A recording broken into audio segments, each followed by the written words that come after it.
Wagwan Masses, welcome back to One Aim Sports. Just a quick update on the two predictors I did so far since we're at the semifinal/final stage for both. Just seeing where I chose wrong and who surprised me. Let's get into it. All right, so starting back off with the Champions League, the people that I picked to win the whole thing, PSG, almost gave me a heart attack. They left it really late against Atalanta. But Choupo-Moting, the difference maker, which is unbelievable considering the amount of money that PSG has on their forward line. Neymar, just as wasteful as Man U's entire front line, but I'll get into that later. And Mbappe, the difference maker. He came on, the entire game changed, just like another fellow expensive teenager, Mr. Jamut Felix. But again, get into that later. But PSG, first semifinal in I think 25 years or something like that, the reports were saying. A lot of injuries, a lot of players out that I even forgot about. I didn't know Di Maria was suspended. I knew Verratti was injured, but it was a lot they had to get over, and they made it through. So I can see them, especially with RB surprising me as they did. I can see them taking that next step and making it to the final. The final, though, I don't know, especially with how other teams are looking. But speaking of RB, they did a great job. They just, meticulously wore Atletico Madrid out, and it was just through superior midfield. And the general, Mr. Upamecano, that man right there, we need him at Man U, man. We need him. He looks really, really good. He had Diego Costa looking like a kitten out there, a man that is known for years for bullying defenders and, doing whatever he wants. Upamecano just made him look childish. Like, good, just get out of here. A couple twists there, a pass there, and he nullified the entire offense for Atletico Madrid. With the exception of João. João came in.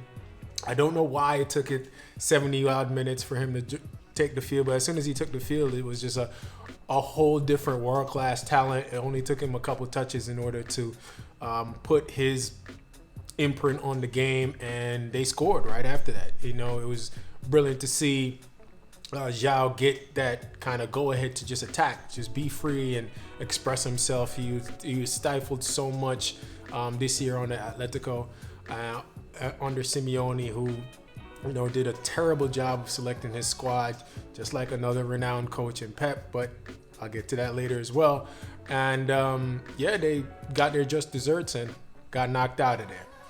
Moving on to the other half of the table, we have Air Muller and the SSS Bayern Munich, because the way they destroyed Messi and them, and I love seeing a sad Messi meme.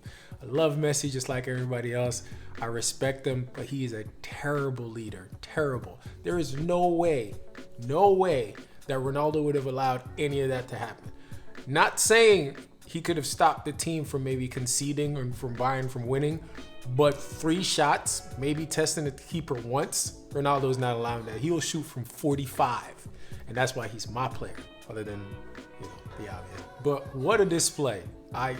Nobody expected that. Bayern said, "Look, we don't need 2 legs to put the score up to some high numbers," and they did all the work in the first 40 minutes. It was over beyond that, and it was just remarkable. They kept scoring, and the Coutinho situation is hilarious. Just the fact that he wasn't cup tied, or that he could play his parent team, the fact that he scored, the fact that Barcelona will owe Liverpool an extra $5 million if he wins the Champions League, the fact that Bayern doesn't even want him because his number 10 is already given to Sane. It's just a wholly just hilarious situation. Kike Setien was set up for failure. Don't know why they got rid of the previous coach. It was just a debacle. Messi he's making it known that he wants to run away. So it's just a crazy situation. The place that he would run to is with his stepfather, Pep Guardiola.